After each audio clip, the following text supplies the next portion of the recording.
Ada 4, Bu. Benar sekali. Ada yang mau jawab nggak?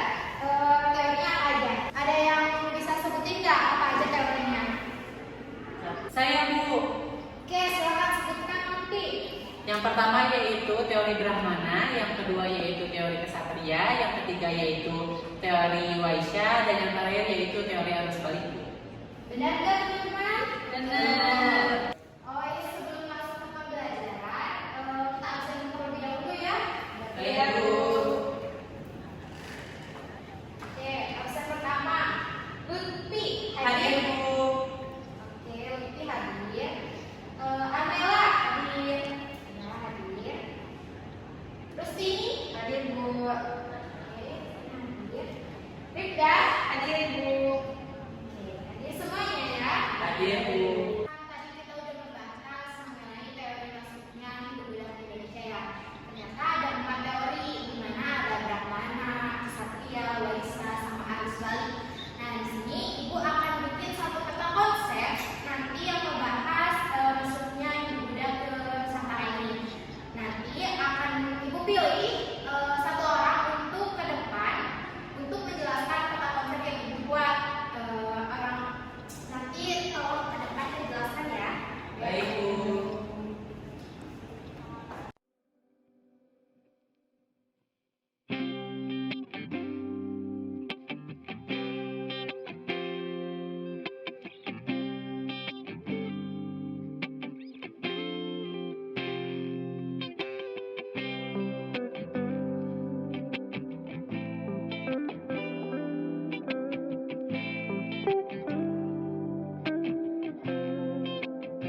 terima kasih. Saya Muhammad Lutfi Firmansyah akan menjelaskan sedikit mengenai teori masuknya Hindu-Buddha. Teori Hindu-Buddha ini terbagi menjadi 4. Yang pertama yaitu teori Brahmana. Teori Brahmana ini sendiri merupakan sebuah teori di mana agama Hindu-Buddha disebarkan oleh kaum priai atau kaum Brahmana. Yang kedua yaitu teori Ksatria. Teori Ksatria ini merupakan sebuah teori di mana agama Hindu-Buddha disebarkan oleh seorang prajurit. Dan yang ketiga yaitu teori Vaishya. Teori Vaishya ini merupakan sebuah teori di mana agama Hindu dan Buddha ini disebarkan oleh para pedagang melalui jalur perdagangan. Dan yang terakhir yaitu teori arus balik. Teori arus balik ini menganut bahwa agama Hindu dan Buddha disebarkan oleh masyarakat Indonesia itu sendiri, di mana orang-orang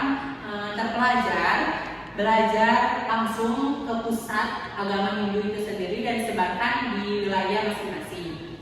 Yang kedua yaitu tentang mengenai kerajaan bercorak Hindu-Buddha yang ada di Indonesia. Yang pertama yaitu Kerajaan Kutai.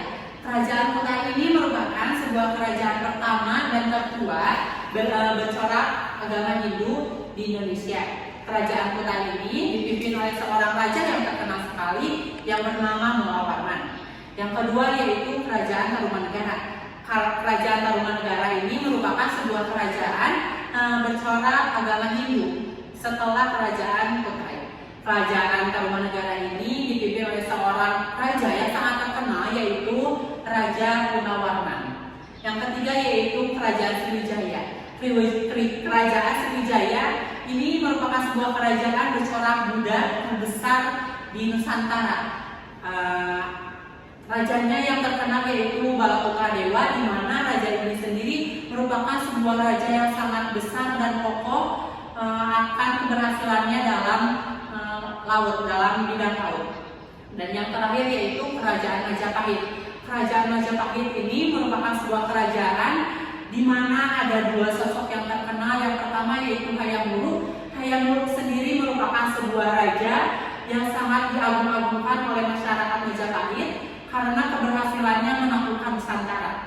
Dan yang selanjutnya yaitu tokoh Gajah Mada, di mana Gajah Mada ini adalah seorang patih yang sangat besar akan kekuatannya yang mampu menyatukan Nusantara. Terakhir yaitu peninggalan. Peninggalan ini kan udah ada yang sama Ibu ya, telah ditulis. Yang pertama yaitu prasasti. Prasasti ini merupakan sebuah tulisan-tulisan bercorak atau beraksarakan Sanskerta, bahasa Sanskerta.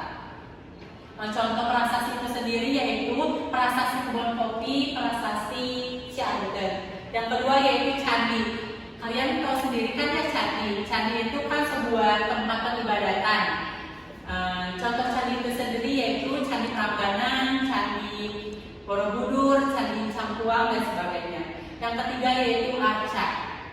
Arca sendiri misalnya arca sendiri merupakan sebuah patung yang berada biasanya di candi. Contohnya yaitu arca yang ada di Candi Borobudur. Yang ketiga yaitu kitab.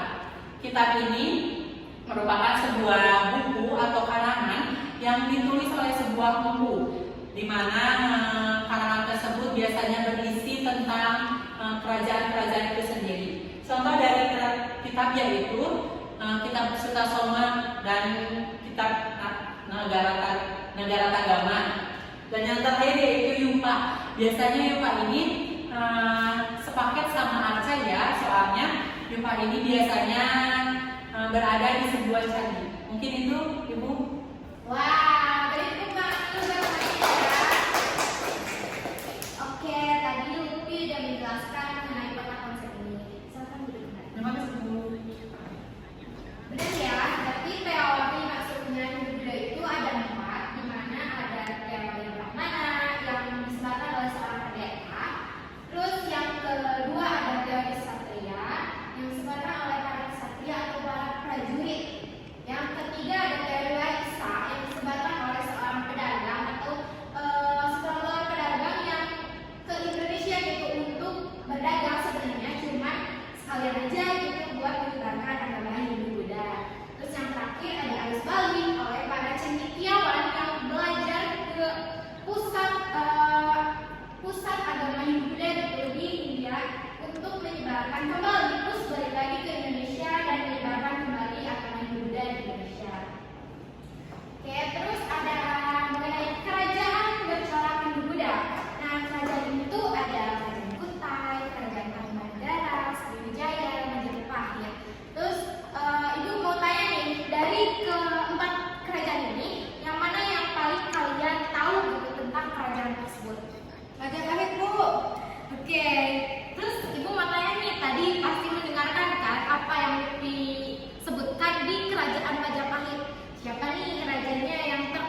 jalan aja kayak gitu, boleh nggak Bu?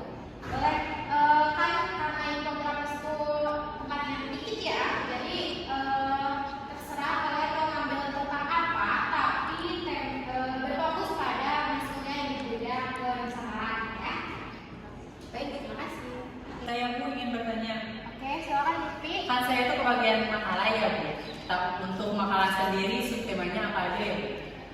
Untuk subtema makalah, kalian bisa menjelaskan seperti tadi peta konsep. Yang pertama ada teori masuknya Hindu Buddha di Nusantara, boleh dicatat. Yang kedua ada tentang kerajaan-kerajaan mengenai yang bercorak Hindu Buddha. Yang ketiga adanya peninggalan dari kerajaan-kerajaan tersebut gitu. Baik Bu, terima kasih. Oke, sama-sama.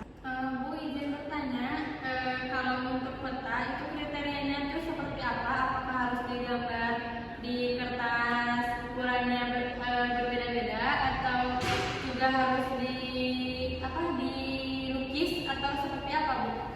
Gini ya, untuk peta tadi Ibu udah jelaskan mengenai gambar petanya itu yang seperti apa gitu ya.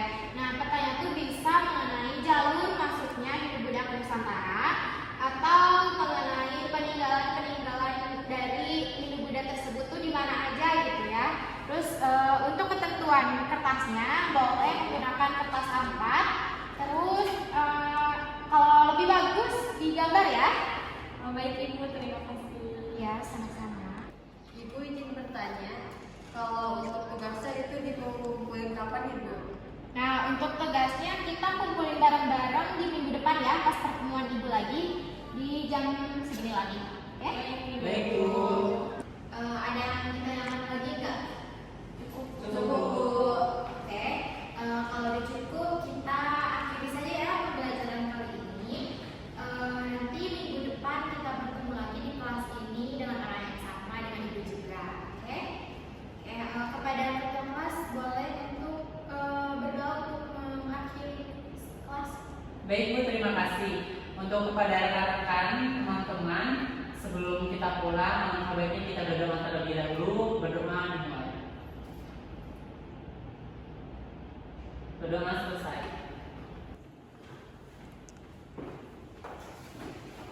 Hati-hati ya jalannya.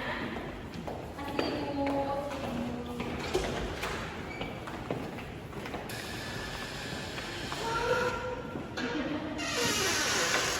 A few moments later.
Assalamualaikum warahmatullahi wabarakatuh. Waalaikumsalam warahmatullahi wabarakatuh. Selamat pagi anak-anak. Pagi, Bu. Gimana nih kabarnya hari ini? Alhamdulillah baik. Alhamdulillah ya. Nah, sebelum ke pembelajaran, alangkah baiknya kita berdoa terlebih dahulu. Yang akan dipimpin oleh ketua kelasnya siapa? Saya Bu. Oke, Lutfi silakan pimpinkan. Kepada teman-teman, alangkah baiknya kita sebelum belajar dimulai, kita berdoa terlebih dahulu. Berdoa dimulai. Berdoa selesai. Sebelum masuk ke pembelajaran inti, kita absen terlebih dahulu ya. Muhammad Zulkifli Mansyah Hadir Bu. hadir. Armela hadir. Rustini hadir. Rifda hadir. Hadir semua ya. Iya Bu. Oke, kalian masih ingat kan sama tugas yang Ibu kasih minggu lalu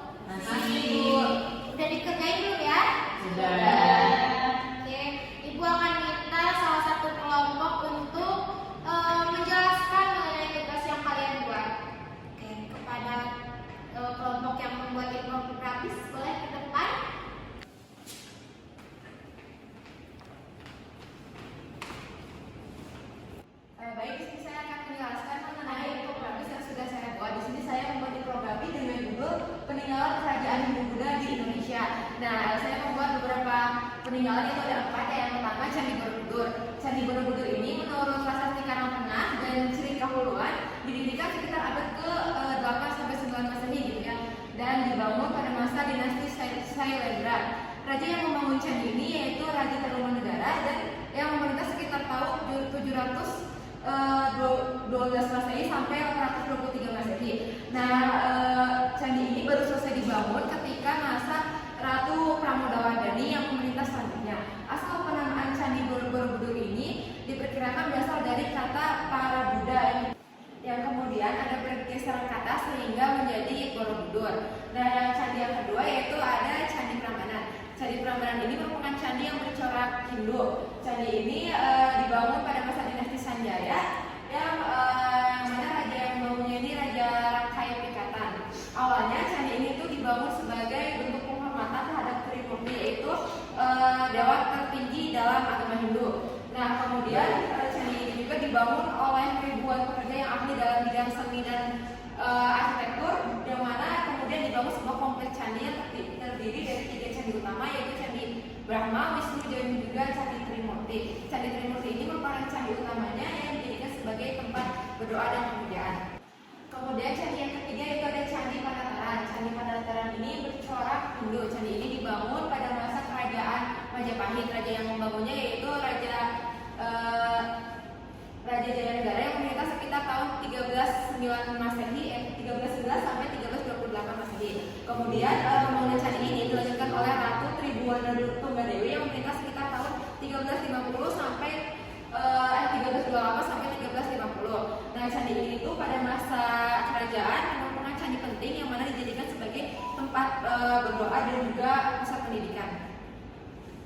Dan yang terakhir ada Candi Mendut. Candi Mendut ini merupakan candi yang bercorak Buddha. Nah, Candi Mendut didirikan oleh Raja Ganadinindra atau Indra dari wangsa Sailendra. Bukti pendirian candi ini itu tertuang di dalam prasasti Karangtengah yang berangkat tahun 824 Masehi. Candi Mendut dihubungkan dengan penamaan Raja Indra itu sendiri yang merupakan pendiri candi, yang kemudian dijadikan juga nama desa lokasi candi tersebut.